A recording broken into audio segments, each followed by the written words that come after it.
Highline, क्या वो salt concentration का चेंज झेल पाएंगे? मर जाएंगे। पानी में सॉल्ट कंसंट्रेशन का मेजरमेंट पीपीटी में किया जाता है और पीपीटी का मतलब होता है पार्ट्स पर, अरे ट्रिलियन नहीं, 1000 है। लास्ट लेक्चर में जाते हुए मैंने आपसे कहा था कि water logging in soil cause salinity. Logging से सैलिनिटी बढ़ती है, लेकिन एक क्वेश्चन मन में आता है कि फिर राइस फील्ड में क्या होता होगा? वहां तो पानी भर के रखते हैं, तो वहां पर क्या होता है फिर? जब राइस फील्ड की बात आपके मन में आती है तो दो बातें बोलना है। पहली बात,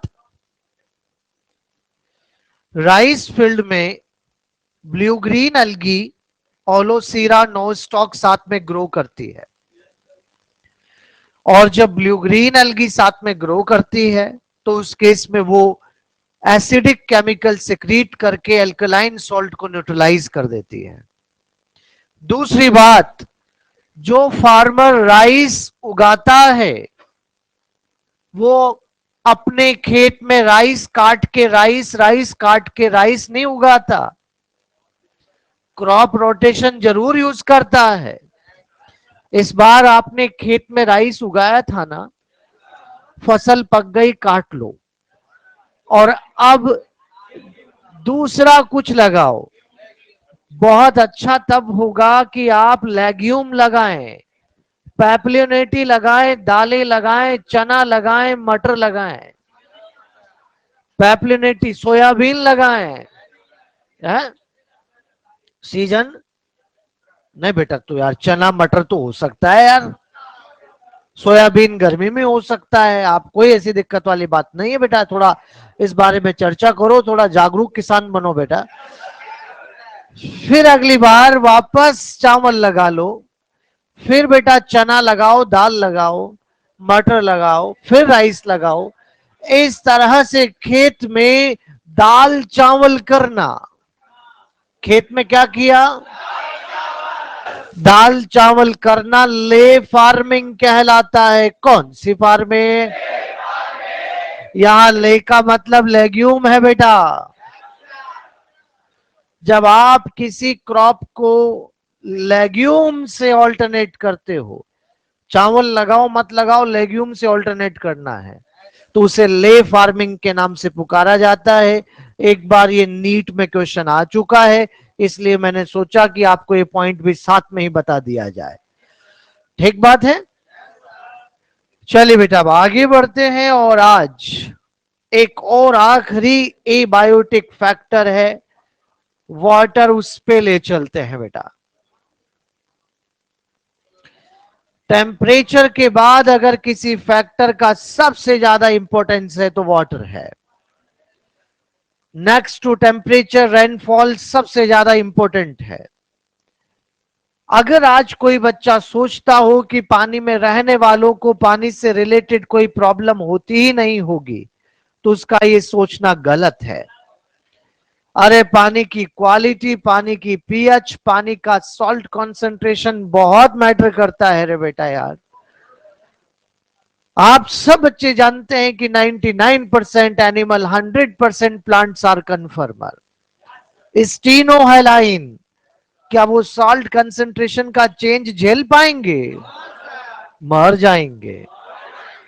पानी में सॉल्ट कंसंट्रेशन का मेजरमेंट पीपीटी में किया जाता है और पीपीटी का मतलब होता है पार्ट्स पर, अरे ट्रिलियन नहीं, 1000 है। बेटा याद रखोगे आप, पानी में सॉल्ट कंसंट्रेशन का मेजरमेंट पीपीटी में किया जाता है। जैसे सब बच्चे यहां कह सकते हैं कि ओशन के अंदर 30 से 35 सॉल्ट मॉलिक्यूल हुआ करते हैं पर 1000 मॉलिक्यूल ऑफ वाटर। बेटा इनलैंड वाटर के अंदर ये एक तरह का फ्रेश वाटर है, लेस देन 5 सॉल्ट मॉलिक्यूल पर 1000 मॉलिक्यूल ऑफ वाटर। कुछ ऐसे एरिया भी हैं जो नमक बनाने की झील है बेटा, जिसे आप हाइपर सलाइन लगून के नाम से पुकारते हैं। मोर देन 100 सॉल्ट मॉलिक्यूल हुआ करते हैं पर 1000 मॉलिक्यूल ऑफ वाटर। इतने ज्यादा सॉल्ट को झेलना नॉर्मल ऑर्गेनिज्म के बस की बात, लेकिन वो रह लेता है। आर्की बैक्टीरिया, क्या आप में से कोई बच्चा मुझे बताएगा कि आर्की बैक्टीरिया हेलोफिल के पास ऐसा क्या है कि वो इतना ज्यादा चुप हो जाओ, कहीं से कहीं भी चले जाओ, क्या सेल वॉल ऑस्मोसिस रोक लेती है? अरे परमिएबल होती है। कहीं से कहीं भी चले जाओ, सेल मेम्ब्रेन सेलेक्टिव बोले तो सेमी परमिएबल होती है, क्या वो ऑस्मोसिस रोक लेगी? तो फिर ऐसा क्या है उसके पास? उसके पास मां है। बिल्कुल ठीक बात। अरे उसके पास बैक्टीरियोरोडोप्सिन नाम का एक पिगमेंट है बेटा यार। बैक्टीरियोरोडोप्सिन नाम का पिगमेंट होता है बेटा। ये रहा नार की बैक्टीरिया, और इसके पास बैक्टीरियोरोडोप्सिन नाम का नहीं, बिल्कुल नहीं चलेगा। बैक्टीरियोरोडोप्सिन नाम का पिगमेंट होता है बेटा आउटर वॉल में।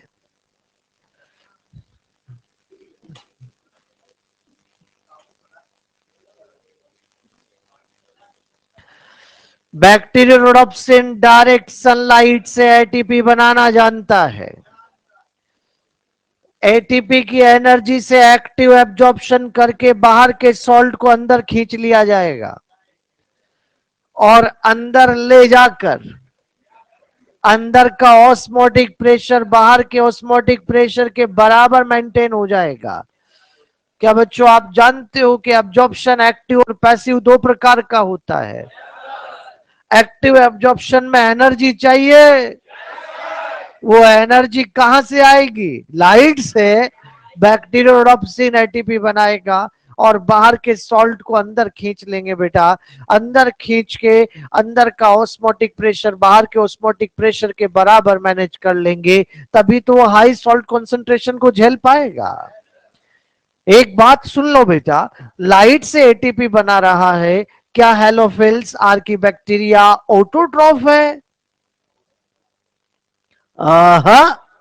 नहीं है ऑटोट्रॉफ। एटीपी बनाने से कुछ नहीं होता, फूड तो बनाया ही नहीं।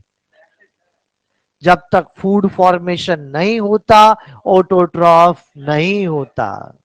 प्लांट को देखो, PS1 PS2 लाइट रिएक्शन में पहले एटीपी बनाते हैं, उस एटीपी से डार्क रिएक्शन में फूड बनाते हैं, तब जाके ऑटोट्रॉफ कहलाते हैं। क्या इसने यहाँ एटीपी से फूड बनाया क्या? और वैसे भी लाइट से एटीपी का बनना इसका एक्स्ट्रा बेनिफिट है। इसका एक्चुअल सोर्स ऑफ एनर्जी तो सराउंडिंग केमिकल है। मेरा ये कहना जरूरी है आपसे, वरना आप कहेंगे कि जब लाइट नहीं होती तो क्या करेगा? सराउंडिंग केमिकल से एटीपी बना ले, वो भी नहीं होता कि तुझसे स्पोर बना ले भाई, फिर भी नहीं हो पा रहा, क्या मर जा। और क्या करे, 3 मौके मिल गए ना बेटा यार। पहला मौका लाइट से बना, दूसरा केमिकल से बना, तीसरा स्पोर बना, फिर भी कुछ नहीं कर पाए तो फिर क्या कर बेटा? यहां पर आर्की बैक्टीरिया हेलोफिल इस तरह के सॉल्ट कंसंट्रेशन को झेल पाता है। सही है। पानी में इतना ही पढ़ना है आपको, ये तीनों डेटा याद हो जाएगा। क्या मैंने आपको यूरी हेलाइन स्टीनो हेलाइन बता दिया था? पक्की बात है। तो ये सब चीजें बेटा वहीं से रिलेटेड है।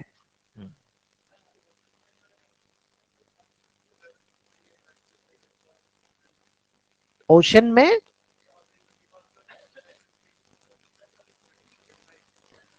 नहीं बेटा, देखो आपने यहां पर कहा कि कुछ ऑर्गेनिज्म जो ओशन वाले हैं उन्होंने अपनी फिजियोलॉजी को उसी हिसाब से बना रखा है।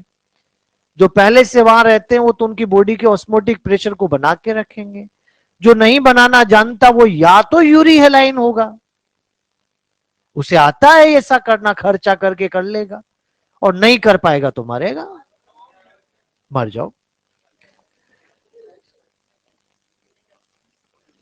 एक टर्म और आपको यहां पर कहनी है, और वो है टोपोग्राफी। ये अलग से लिखना है बेटा, जगह यहां थी इसलिए मैं यहां लिख रहा हूं। टोपोग्राफी किसे कहते हैं?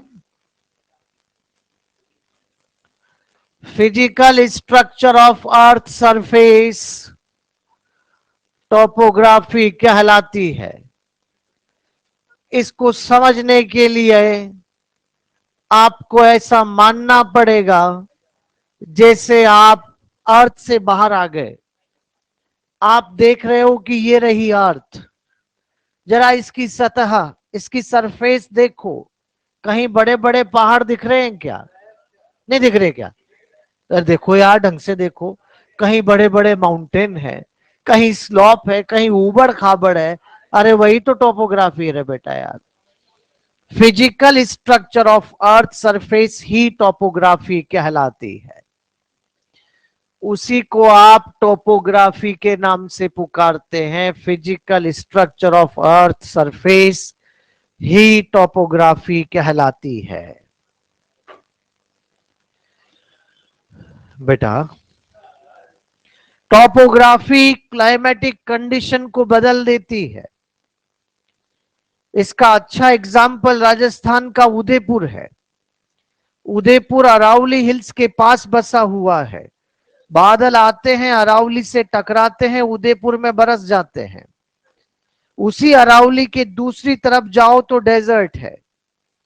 लैटिट्यूड एक ही है, लैटिट्यूड एक ही है, पर बायोम बदल गया क्योंकि टोपोग्राफी बीच में आ गई। तो टोपोग्राफी क्लाइमेटिक कंडीशन को इफेक्ट करती है, उसे बदल देती है। आपको यह ध्यान रखना है, जब मैं बायोम पढ़ाऊंगा तो टोपोग्राफी शब्द को दोबारा बोलूंगा, तब आपको समझ में आना चाहिए कि टोपोग्राफी का क्या मतलब है। ठीक बात। तो ये कंप्लीट हो गए लाइट, टेम्परेचर, सॉइल और वाटर। और हमने अब तक इकोसिस्टम के 3 फंक्शन पढ़ लिए हैं।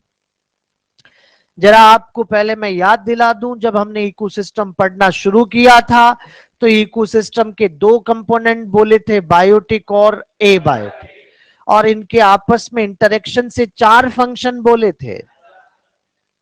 पहले आराम से चारों फंक्शन के नाम अगर बोले तो energy flow, productivity, decomposition, bio, geo, chemical, cycle. क्या हमने जब इकोसिस्टम में बायोटिक कंपोनेंट पढ़े तो सबसे पहले प्रोड्यूसर को पढ़ा था क्या? मैक्रो कंज्यूमर को पढ़ा, माइक्रो कंज्यूमर को पढ़ा, इनको अरेंज करके फूड चेन पढ़ा, जिसमें इकोसिस्टम का पहला फंक्शन एनर्जी फ्लो पढ़ा। उसके बाद बेटा फिर हमने यहां पर एनर्जी फ्लो के बाद में टाइप ऑफ फूड चेन भी पढ़े, साथ के साथ में फूड वेब भी पढ़ा, और उसके बाद पिरामिड को पढ़ा, और दूसरा फंक्शन प्रोडक्टिविटी पढ़ा। उसके बाद में बेटा फिर हमने लाइट पढ़ा, टेम्परेचर पढ़ा, सॉइल पढ़ा, सॉइल के अंदर तीसरा फंक्शन डिकम्पोजिशन पढ़ा, और फिर वाटर पढ़ लिया। आखिरी फंक्शन बचता है बायो केमिकल साइकिल। आओ बेटा बायो जियो केमिकल साइकिल हो जाए, आखिरी फंक्शन है, आज होके रहेगा। बायो जियो केमिकल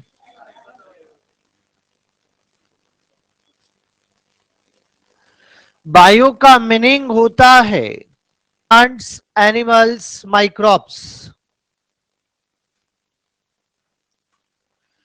जियो का मतलब होता है सॉइल, वाटर, एयर। मैंने उनका नाम लिखा जिन जिन में साइक्लिक है। आज तो आपसे सीधा कहेंगे सॉइल रॉक लिथो है, पानी हाइड्रो है, और एयर एटमॉस्फेयर है। सही है क्या बेटा?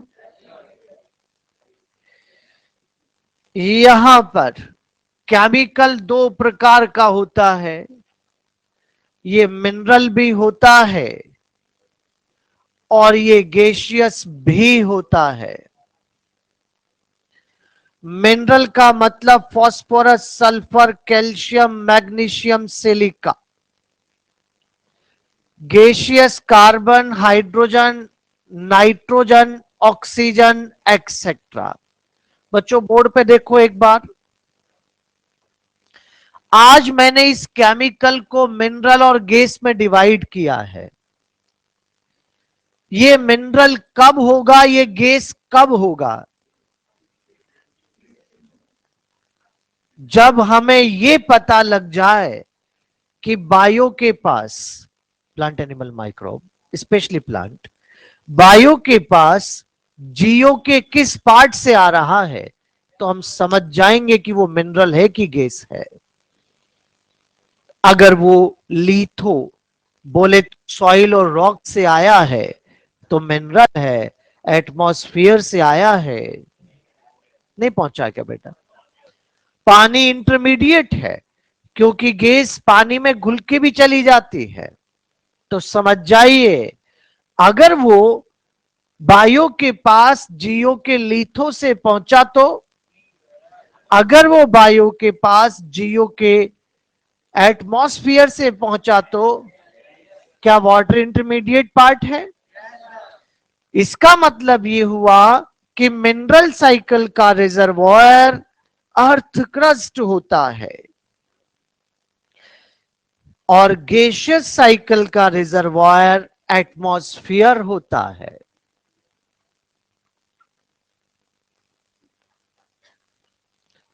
क्या अर्थ क्रस्ट हमारी अर्थ का सेडिमेंटेड मटेरियल है? तो जो साइकिल सेडिमेंट्री मटेरियल से चलती है उसे किस नाम से भी पुकारते हैं? सेडिमेंट्री साइकिल कहते हैं। कौन सी साइकिल? तो अब बायोजियोकेमिकल साइकिल दो प्रकार की हो गई, सेडिमेंट्री साइकिल और गैसियस साइकिल। नहीं पहुंचा क्या बेटा? बेटा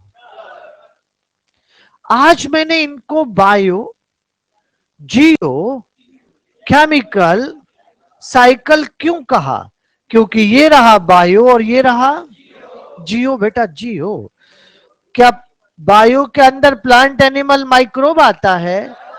क्या जियो के अंदर सॉइल, वाटर और एयर आता है? उनका नाम लिखा जिन जिन में साइक्लिक है।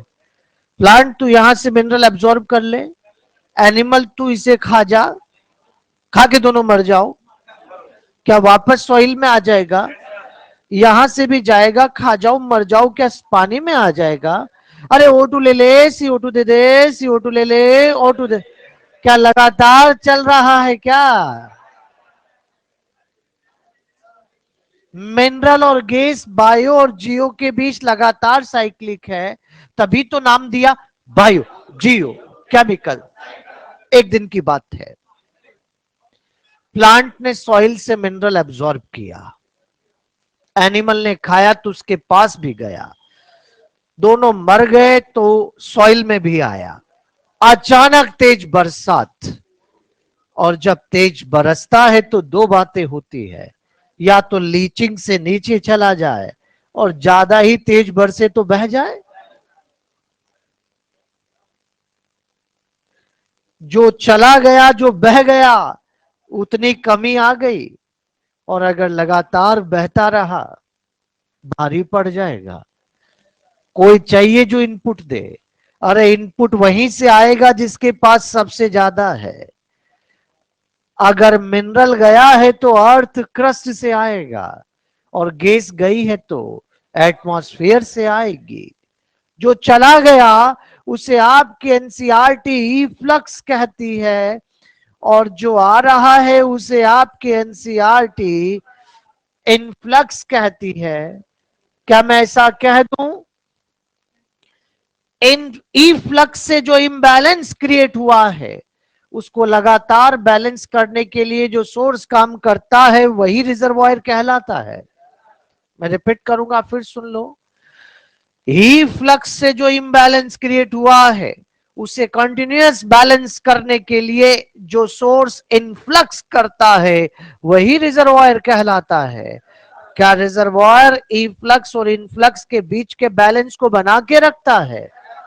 कुछ बच्चे बाहर आके मेरे से पूछेंगे कि सर आता तो धीरे धीरे है लेकिन बहता तो एकदम है। लेकिन मैं उन बच्चों को समझा देता हूं कि आता लगातार है और बहता कभी कभार है। नहीं समझे बात? फिर भी आप कहें कि नहीं लगातार ही बहता है, कमी पड़ गई तो इकोसिस्टम खत्म हो जाएगा।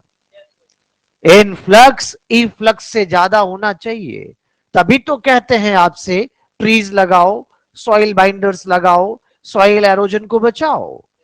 अरे सॉइल एरोजन बचेगा तभी तो इकोसिस्टम सरवाइव करेगा यार। अगर सॉइल एरोजन ज्यादा हो गया, जरूरत से ज्यादा अगर रन ऑफ हो गया तो इकोसिस्टम डिस्ट्रॉय हो जाएगा। तो क्या इनफ्लक्स इफ्लक्स से ज्यादा होना चाहिए, तभी इकोसिस्टम चल पाएगा। अगर ई फ्लक्स इनफ्लक्स से ज्यादा हो गया तो भारी पड़ जाएगा। इसलिए रिजर्वायर को वो बैलेंस बना के रखना पड़ेगा बेटा। सही है? एक और स्टेटमेंट एनसीईआरटी लिखती है, soil moisture, soil temperature, soil pH biogeochemical cycle को इफेक्ट करता है। क्या टेम्परेचर, मॉइस्चर और पीएच से डिकम्पोजिशन पे फर्क पड़ेगा? क्या पीएच से, मॉइस्चर से, टेम्परेचर से वेदरिंग पे फर्क पड़ेगा? तो बायोजियोकेमिकल साइकिल पे भी पड़ेगा। एनसीईआरटी पत्ता 253 नीचे से सेकंड लास्ट लाइन जो आप देख रहे हैं उसमें थोड़ा कोमा संभाल के लगाओ यार, कोमा उल्टा पुल्टा लगा दिया, देखो तो एक बार।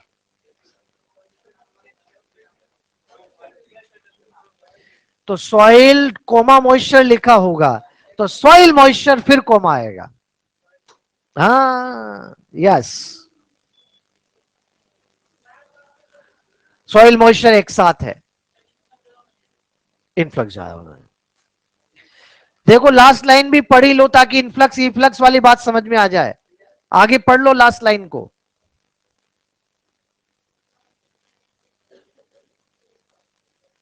नहीं पहुंचा क्या? रिजर्वायर इनफ्लक्स और इफ्लक्स के बैलेंस को बना के रखता है, मेंटेन करके रखता है। हमारे सिलेबस में फास्फोरस और कार्बन साइकिल है। नाइट्रोजन तो आपने प्लांट फ्यूजियो में पढ़ ही ली, तो हम यहां पर फास्फोरस और कार्बन साइकिल की ही चर्चा करेंगे। सबसे पहले आती है फास्फोरस साइकिल। हाँ बेटा, मैंने कहा कि फास्फोरस प्योर सेडिमेंट्री साइकिल है।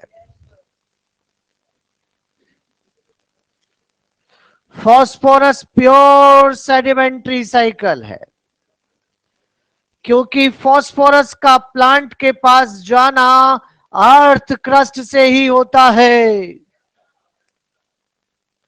एटमॉस्फेरिक गैसियस कंपोजिशन में फास्फोरस नेग्लिजिबल है। एटमॉस्फेरिक गैसियस कंपोजिशन में मुझे उस गैस का नाम बताइए जिसमें फास्फोरस है। एटमॉस्फेरिक गैसियस कंपोजिशन में फास्फोरस होने वाली कौन सी गैस है? ढूंढते रह जाओगे। अरे याद रखो, एटमॉस्फेरिक गैसियस कंपोजिशन में फास्फोरस नेग्लिजिबल है। फास्फोरस का प्लांट के पास जाना अर्थ क्रस्ट से होता है। फास्फोरस का गैसियस एक्सचेंज नहीं होता। एनसीईआरटी के शब्दों में कहूं तो नेग्लिजिबल है, इसलिए प्योर सेडिमेंट्री है। क्या सल्फर प्योर सेडिमेंट्री है? नहीं बेटा, सल्फर ऑक्साइड तो होते हैं। फिर मैंने इसको सेडिमेंट्री साइड पे क्यों लिखा? क्योंकि इसका मैक्सिमम प्लांट के पास जाना अर्थ क्रस्ट से होता है। क्या कार्बन प्योर गैसियस है? हाँ, कार्बन कहां नहीं है। कार्बन एटमॉस्फेयर में है, हाइड्रोस्फीयर में है, लिथोस्फीयर में है। एटमॉस्फेयर के अंदर carbon, carbon dioxide, hydrosphere dissolve carbonate, lithosphere call petroleum. तो कार्बन कहां नहीं होता? कार्बन तो सब जगह पर है। फिर मैंने इसको गैसियस साइड पर ही क्यों लिखा? मैक्सिमम एक्सचेंज कहां पर है? गैसियस फॉर्म से है। समझ पा रहे बेटा एटमॉस्फेयर से। चलिए तो देखते हैं, प्योर सेडिमेंट्री साइकिल है फॉस्फोरस साइकिल, जिसका रिजर्वायर अर्थ क्रस्ट है। अब आप बच्चों का दिमाग इसी पे चलना चाहिए कि एक बार भी एटमॉस्फेरिक इनपुट नहीं होना चाहिए, क्योंकि एक बार भी अगर एटमॉस्फेरिक इनपुट हो गया तो काय का सेडिमेंट्री रहेगा। ये रही बड़ी बड़ी चट्टानें,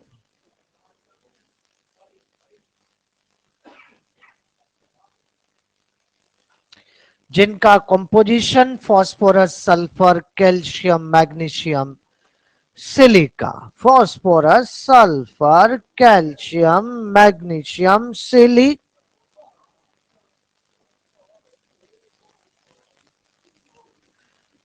वेदरिंग हो रही है, चट्टानें टूट रही है। पहले बोर्ड पे देख लो, टूट के तो सब आ रहे हैं, लेकिन मैं फॉस्फोरस को लेके आऊंगा क्योंकि फॉस्फोरस साइकिल पढ़ रहे हैं। ये देख सकते हैं बेटा आप, फॉस्फोरस सॉइल का पार्ट बन चुका है। पी आया, पी आया, फॉस्फोरस आया, और जैसे ही पी आता है उस एरिया के प्रोड्यूसर तैयार ही बैठे हैं। पी आ जाओ, पी आ जाओ। आयोनिक फॉर्म में एब्जॉर्ब होता है, PO4-3 ऑर्थोफॉस्फेट कहते हैं। जैसे ही इसके पास पहुंचा, इसने अपनी जरूरी चीजें DNA, RNA, ATP, plasma membrane, मैंने उनका नाम लिखा जिन जिन में पी है। Phosphorus, DNA, RNA, phosphodiester bond है ना पी, एटीपी, प्लाज्मा मेम्ब्रेन में भी है पी, फॉस्फोलिपिड। चलिए, कोई कंज्यूमर अगर इसको खाएगा तो उसके पास भी जाएगा, तो मैंने यहां T2 को बुला लिया, और T2 आएगा तो T2 खाएगा, और T2 जब खाता है तो उसके पास भी तो जाता है। T2 ने भी अपनी जरूरी चीजें बनाना शुरू कर दिया। जहां जहां पर P है T2 वो बना रहा है। आप देख सकते हैं T2 के पेट में डीएनए बनाया, आरएनए बनाया, एटीपी बनाया, प्लाज्मा मेम्ब्रेन बनाया। एक दिन ऐसा भी तो आता है जब T2 और पेड़ दोनों हमारे बीच डेट्राइटस बन गया बेटा। और डेट्राइटस का क्या हो रहा है? डीकम्पोजिशन के बाद में क्या complex organic matter convert into simple organic material, साथ के साथ क्या इनऑर्गेनिक मिनरल फ्री हो जाता है? बेटा जो सिंपल ऑर्गेनिक मटेरियल बना है, क्या उसे ह्यूमस कहते हैं? इनऑर्गेनिक मिनरल जो फ्री हुआ है, क्या उसके अंदर भी फॉस्फोरस है बेटा? अचानक तेज बरसात, और जब तेज बरसता है तो दो बातें होती है, या तो फॉस्फोरस लीचिंग से नीचे चला जाता है, और ज्यादा ही तेज बरसे तो बह जाता है। हो सकता है कि ये बह बह के, कैसे बेटा, एक वाटर बॉडी के अंदर आ गया, तो जो इसका ई फ्लक्स था वो इसका इनफ्लक्स हो जाएगा। यहां फिर देखो पी आया। क्या यहां की फूड चेन आप जानते हो बेटा? फाइटोप्लैंक्टन।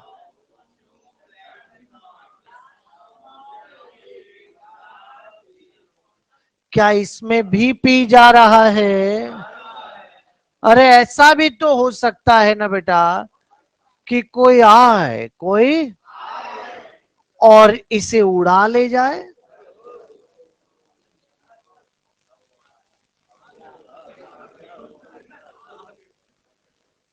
ये उड़ा ले गई और उड़कर एक पेड़ पर आके बैठी है बेटा।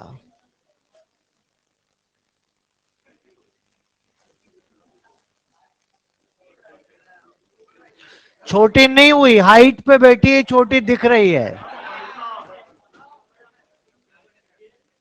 बुलाया है तो ढंग से बिठाओ, भले ही उसके लिए एक ब्रांच अलग बनाओ बेटा। खा पी के आई है, चुपचाप नहीं बैठेगी, थोड़ी ही देर में टपका दिया। कोई बच्चा नहीं कहेगा कि सर इतना सारा। अरे बेटा दूर दूर तक दिखना चाहिए। और पता है जो टपकाया गया मटेरियल है वो क्या कहलाता है? पूरा बोलो रे बेटा। समझ पा रहे हैं आप? Guano excretory material fish eating bird का होता है। तो कहां कहां फॉस्फोरस नहीं घूमा, कहां कहां से नहीं निकला बेटा। लेकिन एक बार भी एटमॉस्फेरिक इनपुट है, क्योंकि प्योर सेडिमेंट्री साइकिल है, प्योर सेडिमेंट्री। हाँ हाँ, आपके एनसीईआरटी जितना थ्योरी में लिखती है वो सब मैंने बोर्ड पे लिख दिया, पता दो 5,000 पे। हाँ बेटा, रेनफॉल होगा तो या तो लीचिंग हो जाएगी या फिर बह जाएगा। फॉस्फोरस साइकिल का एक फ्लो चार्ट भी बनाती है आपके एनसीईआरटी 255 पे। पता है क्या लिखती है वहां पर? अच्छा देखो, इधर देखो, ये रहे रॉक मिनरल। 1 मिनट पहले इधर देख ले, फिर मैं 2 मिनट रुकूंगा। वेदरिंग हो रही है और फॉस्फोरस कहां पर आ गया? सॉइल सॉल्यूशन से किसने अपटेक कर लिया? प्रोड्यूसर। और प्रोड्यूसर से कौन खा गया? क्या पेड़ से पत्ती टूट गई तो उसे लिटर फॉल कहेंगे? और कंज्यूमर से जो आ रहा है दोनों को मिला के डेट्राइटस कहेंगे। और डेट्राइटस का क्या हो जाता है? क्या वापस सॉइल सॉल्यूशन में आ गया? तेज बरसात होगी तो क्या बह भी जाएगा बेटा? एनसीईआरटी का फ्लो चार्ट है बेटा। एनसीईआरटी यहां एक एक टर्म लिखती है, फॉस्फोरस सोल्यूबलाइजिंग बैक्टीरिया। क्या कभी मैंने आपसे ये कहा है कि हर बात का बैक्टीरिया अलग है? कार्बन वाला अलग, फास्फोरस वाला अलग, नाइट्रोजन वाला अलग, बीमारी करने वाला अलग, दही बनाने वाला अलग, ह्यूमिफिकेशन वाला अलग, मिनरलाइजेशन वाला अलग, क्योंकि वो हर बात का अलग है। तो फास्फोरस को अलग करने वाला क्या कहलाता है? Phosphorus solubilizing bacteria. ये सॉइल में लेके आता है और फ्री करवाता है, तभी तो प्लांट के पास जाता है। अच्छा, मॉड्यूल है क्या आपके पास? हथियारों की कमी बिल्कुल बर्दाश्त नहीं है बेटा, जखीरा होना चाहिए पूरा, नाना प्रकार के हथियार चाहिए। मॉड्यूल पत्ता नंबर 130 का 123। पत्ता 130 पे चले क्या आप? क्वेश्चन 123 दिख रहा है क्या आपको? करो, सॉल्व करो। जिनके पास हथियार नहीं है झांक रहे हैं इधर उधर, और क्या, एक दूसरे के भरोसे पे आ जाते हैं।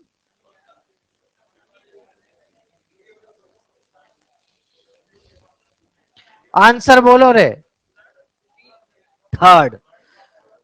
तो फिर आगे बढ़कर 132 पर 149 भी करो क्वेश्चन। अरे क्वेश्चन 149 बेटा,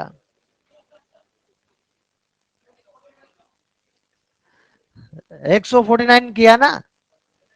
फिर चची कहते हैं। कि चच्ची? अच्छा, तो कार्बन साइकिल, सबसे पहली बात, कार्बन के रिजर्वॉयर कहां नहीं है बेटा? Atmosphere, lithosphere, hydrosphere. एटमॉस्फेयर में कार्बन डाइऑक्साइड है, लिथोस्फीयर में कोल, पेट्रोलियम, लाइमस्टोन, डोलोमाइट। और हाइड्रोस्फीयर में डिजोल्व्ड कार्बोनेट। मुन्ना प्यारे बेटा, इधर पहले, बाद में बतिया लेना। इधर इधर, हमारी अर्थ के टोटल ग्लोबल कार्बन का 71% कार्बन ओशियन में है। हमारी अर्थ के टोटल ग्लोबल कार्बन का केवल 1% कार्बन एटमॉस्फेयर में है ना? इससे भी कम नहीं, इतना है, 1%। 0.003% तो कार्बन डाइऑक्साइड है। मैं कार्बन की बात कर रहा हूं। ग्लोबल कार्बन का 71% कार्बन कार्बन कार्बन ओशियन में है। अगर रिजर्वायर में वेटेज देना पड़े तो सबसे ज्यादा वेटेज हाइड्रोस्फीयर ओशियन को है। फिर भी कार्बन साइकिल गैसियस है क्योंकि सबसे ज्यादा एक्सचेंज एटमॉस्फेयर से है। अरे ये पहुंचा कि नहीं पहुंचा यार? दोबारा बोलूं क्या बेटा? मैं तो फिर बोलूंगा। टोटल ग्लोबल कार्बन का 71% कार्बन ओशन में है। अगर रिजर्वायर को वेटेज देना पड़े तो सबसे ज्यादा वेटेज हाइड्रोस्फीयर ओशन को देना है।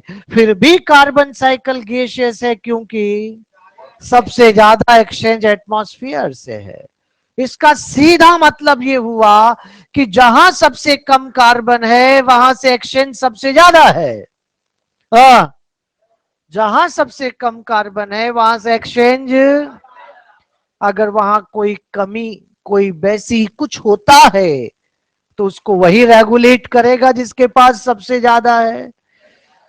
अगर एनसीईआरटी इस प्रकार का कोई स्टेटमेंट लिखती है कि ओशियनिक कार्बन एटमॉस्फेरिक कार्बन को रेगुलेट करता है तो बिल्कुल सही है, बिल्कुल सही स्टेटमेंट होगा। ओशियनिक कार्बन एटमॉस्फेरिक कार्बन को रेगुलेट कर रहा है, यह बिल्कुल सही बात है, सच बात है बेटा। तो चलिए देखते हैं यार इन तीनों जगह पर कैसे कार्बन घूम रहा है, क्या क्या बातें हो रही है, हमारी एनसीईआरटी क्या क्या दे रही है। आओ उधर ही चलते हैं, उस बोर्ड पे देखते हैं कि मामला क्या है। जहां सबसे कम कार्बन है वहां पर से एक्सचेंज सबसे ज्यादा है। अगर वहां किसी भी तरह का डिस्टर्बेंस क्रिएट होता है तो वही रेगुलेट करेगा जिसके पास सबसे ज्यादा है। आ जाओ, ये रही यहां पर एटमॉस्फेरिक CO2। एटमॉस्फेरिक CO2 को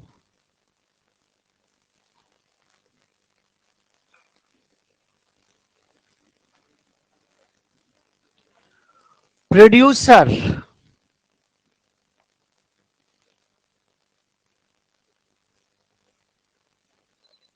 फोटोसिंथेसिस में अपने पास अपटेक कर लेते हैं।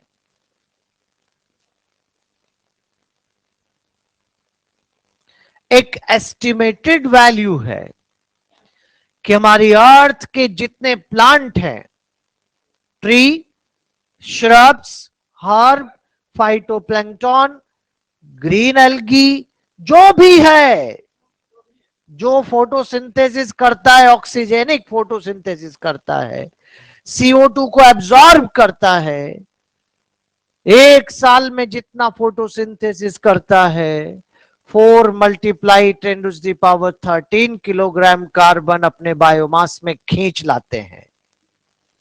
ये बात क्लियर हुई कि नहीं हुई? हमारी अर्थ के टोटल प्लांट, एल्गी से लेकर एंजियोस्पर्म जो भी है, एक साल में जितना टोटल फोटोसिंथेसिस करते हैं, क्या वो CO2 को अपने बायोमास में फिक्स करते हैं? नहीं पहुंच रहा क्या? आ रही है? इसमें दिक्कत हो रही है कि किसी बालक को हो रही है कि बेटा? भाई जब फोटोसिंथेसिस होता है तो CO2 को खींच के ग्लूकोज नहीं बनाते क्या?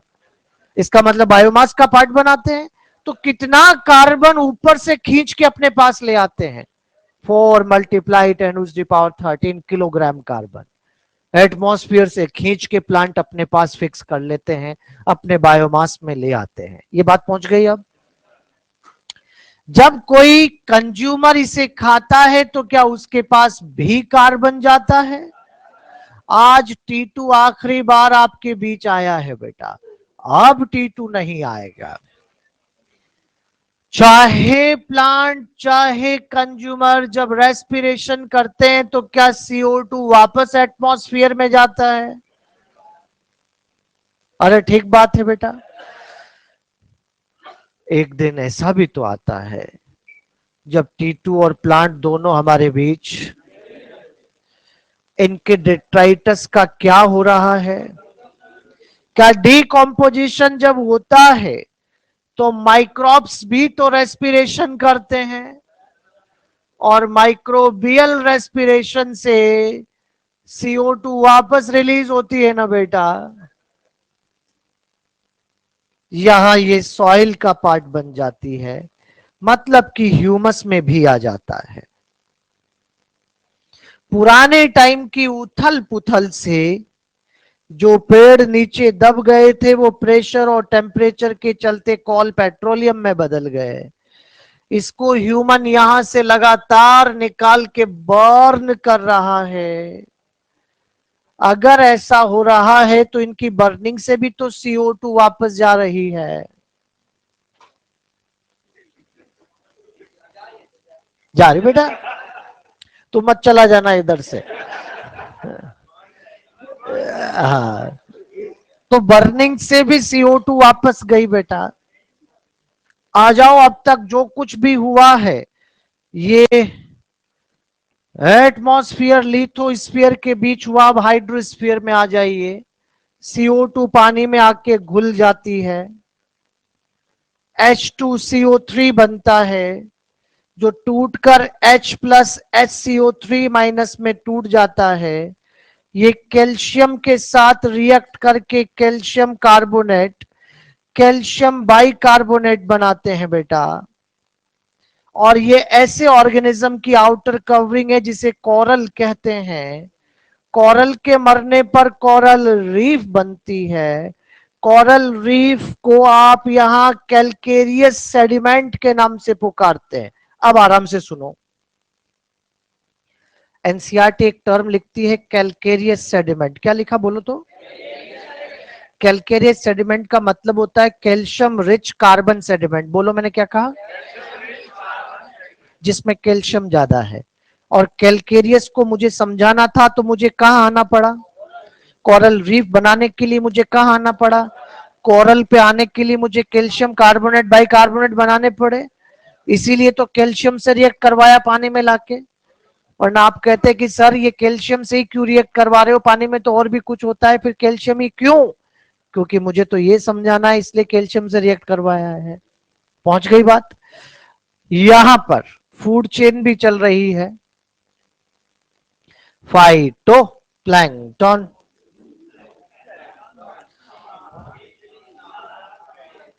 क्या फोटोसिंथेसिस, पीएस का मतलब फोटोसिंथेसिस बेटा, इनके पास आ गया, क्या रेस्पिरेशन में वापस रिलीज भी हो जाता है?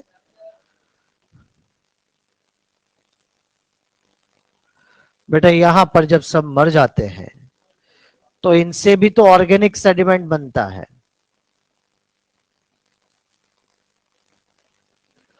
Organic sediment, organic sediment carbon वाला ही है, लेकिन इसमें और इसमें फर्क है, क्योंकि ये कैल्शियम रिच है और वो सिंपल है। जो कैल्शियम रिच होता है उसको क्या कहते हैं? कैलकेरियस। एनसीईआरटी इतना ही दे रही है तो उतना हमने बना लिया। चलिए एनसीईआरटी पत्ता नंबर 253 तुरंत 3 पर एक फोटो दिया है कार्बन साइकिल का।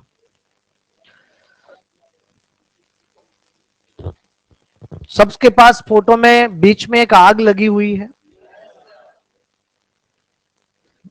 और उस आग का एरो डायरेक्शन ऊपर होनी चाहिए। छोटू ऊपर करो बेटा। जिनके पास पुरानी है वहां नीचे है। छोटू ऊपर कर लो। छोटू की तो आग भी सफेद लगी हुई है यार।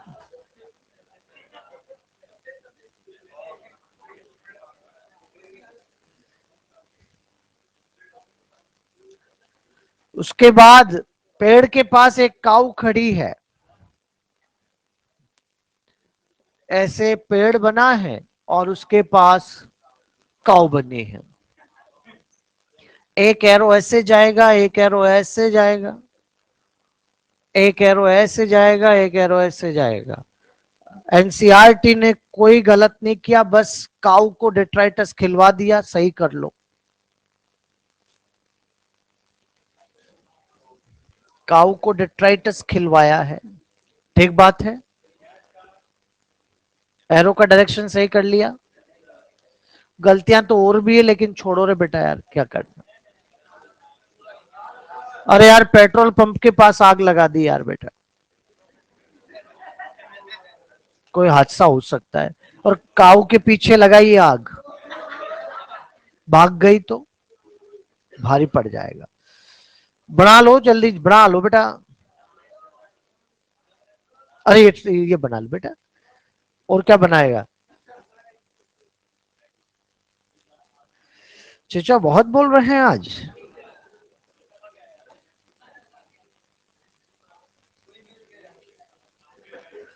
चचा को कोई मिल गया, बना लियो बेटा। इसके बाद आपके एनसीईआरटी में एक छोटा सा टॉपिक आ रहा है, इकोसिस्टम सर्विसेज। ये एक अवेयरनेस का टॉपिक है रे बेटा, अवेयरनेस। आपके एनसीईआरटी आपको अवेयर कर रही है कि आपका इकोसिस्टम आपके लिए बहुत कुछ कर रहा है। हमारा इकोसिस्टम हमें फूड दे रहा है, फाइबर दे रहा है, कंस्ट्रक्शन मटेरियल दे रहा है, हमारे एयर और वाटर को प्यूरिफाई कर रहा है। एयर प्यूरिफिकेशन में अमेजॉन रेन फॉरेस्ट जो हमारी टोटल अर्थ ऑक्सीजन का 20% बनाते हैं, लंग्स ऑफ द प्लेनेट कहलाते हैं। वाटर प्यूरिफिकेशन में वेटलैंड आते हैं जिनको किडनी के नाम से पुकारा था। ये हमें फूड देता है, फाइबर देता है, कंस्ट्रक्शन मटेरियल देता है, मेडिसिन देता है, पॉलिनेटर देता है, वाइल्ड लाइफ को हैबिटेट देता है, इवन हमारी कल्चरल, स्पिरिचुअल, एस्थेटिक वैल्यूज के साथ जुड़ा हुआ है। कल्चरल और स्पिरिचुअल हम उसे कहते हैं जिनसे कोई हमारे इमोशन जुड़े हुए हैं, जिनका कोई ना कोई रिलीजियस टच होता है। जैसे पीपल ट्री है, जैसे काऊ है, जैसे पुष्कर लेक है, गंगा रिवर है, ये सब हमें हमारे इकोसिस्टम की तरफ से ही मिल रही है। तुलसी है बेटा। एस्थेटिक का मीनिंग होता है नेचुरल ब्यूटी। जैसे कितना अच्छा माउंटेन है, कितना अच्छा फ्लावर है। अरे नेचर की वो चीजें जिनको देखकर आपको अच्छा लगता है वही एस्थेटिक वैल्यूज है। लेकिन आप तो जानते हैं ना बेटा, ये जितना कुछ भी मिल रहा है हमें मुफ्त में मिल रहा है, और जो चीजें मुफ्त में मिलती है उसकी वैल्यू नहीं होती, उन्हें लापरवाही से यूज किया जाता है। आज यही हम कर रहे हैं। लेकिन रॉबर्ट कोस्टेंजा नाम के एक साइंटिस्ट ने कहा कि हमें अगर इस तरह से लापरवाही से हम यूज करते रहे तो ये सर्विसेज हमारे लिए खत्म हो जाएगी। आने वाले जनरेशन को बहुत बुरा टाइम झेलना पड़ सकता है।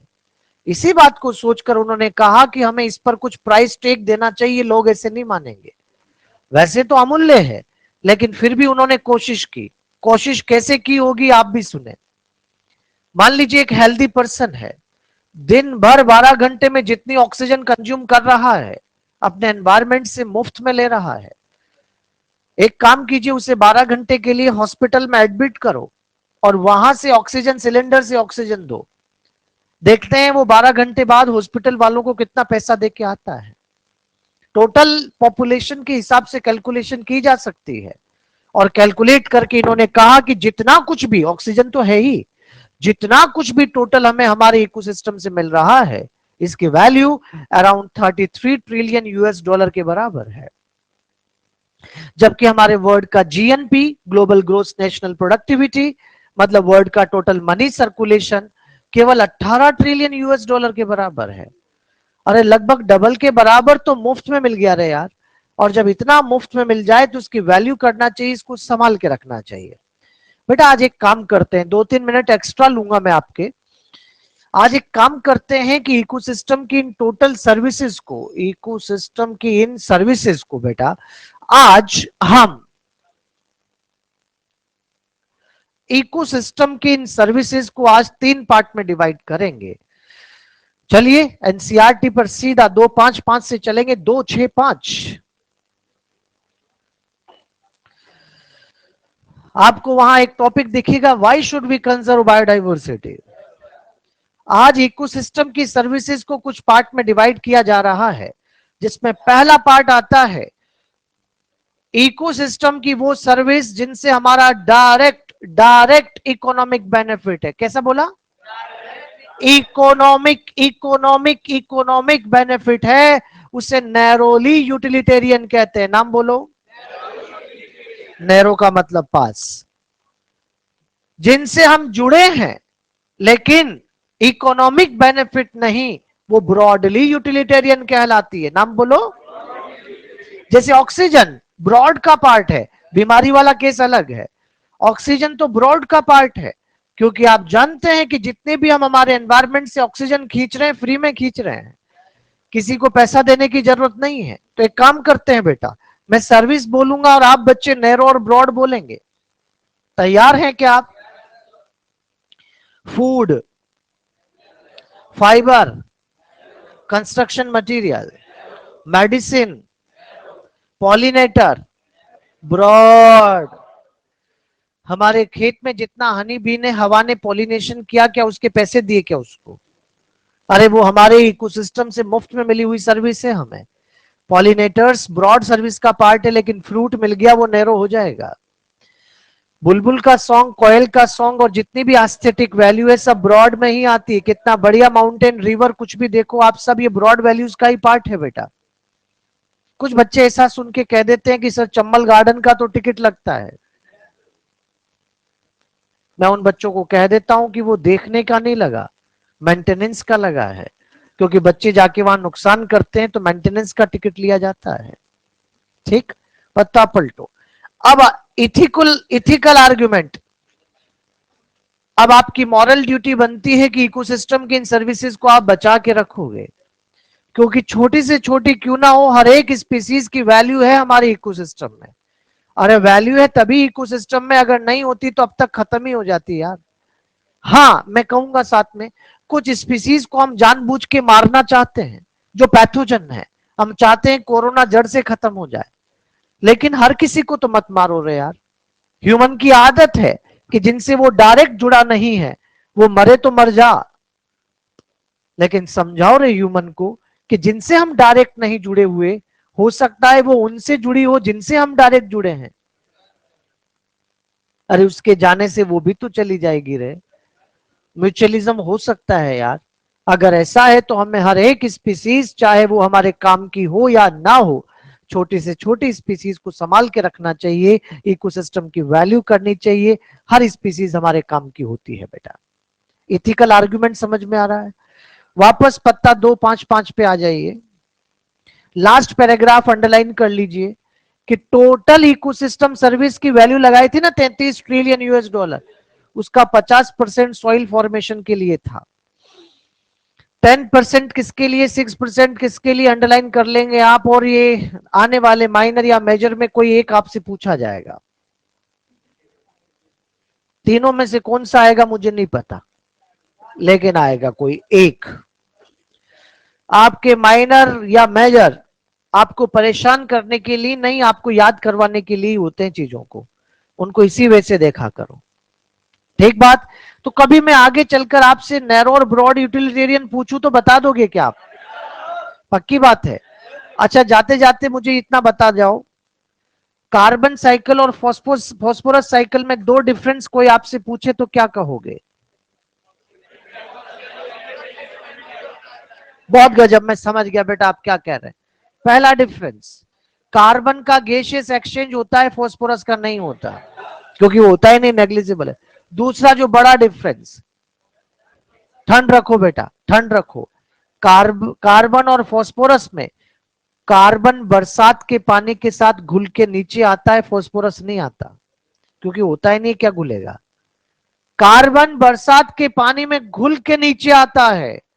क्या आप जानते हैं कि रेन वाटर की पीएच एसिडिक होती है, और ऐसी रेन को एसिड रेन नहीं कहते। नॉर्मल रेन वाटर भी एसिडिक होता है, क्योंकि CO2 पानी में घुलती है, कार्बोनिक एसिड बनता है, पीएच 5.6 तक है, कोई दिक्कत नहीं, उससे कम पीएच होना एसिड रेन कहलाता है। क्या नॉर्मल रेन वाटर एसिडिक है? हाँ, पीएच कितने तक हो कोई दिक्कत नहीं, उससे कम होती है तब एसिड रेन होती है बेटा। ठीक बात। अगले एपिसोड में आते मुझे याद दिलवाना, बायो प्रोस्पेक्टिंग शब्द समझाना है आपको, अभी टाइम ज्यादा हो गया। बायो वहीं पर है, पता 265 पे नैरोली यूटिलिटेरियन है ना, उसमें दिया है बायो